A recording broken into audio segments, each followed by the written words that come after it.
米軍が必要とするものは何でも提供することになります。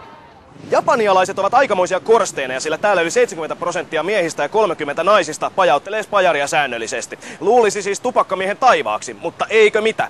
Eräät Tokion kaupungin osat ovat yksiä helvettejä ja kiirastulia. Täällä tupakoiminen kadulla ja ulkotiloissa on laissa sakon uhalla kielletty.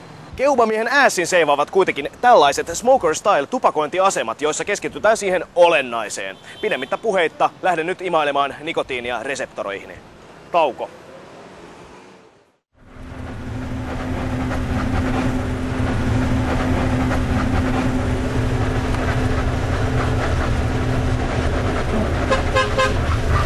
Saavuvitutuksessa kertoo ihmisille vähän ohjeen.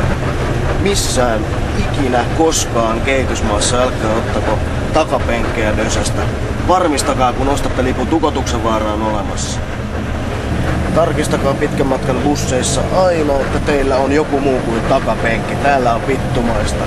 Tärisee, polvet on suussa, edessä olevien penkit on käännetty meidän päälle. Kamat ei mahdu mihinkään, mieli on murheinen. Siis tarkistakaa ostaessanne bussilippua, että teitä ei upoteta. Ei isonumeroisia lippuja eteen aina.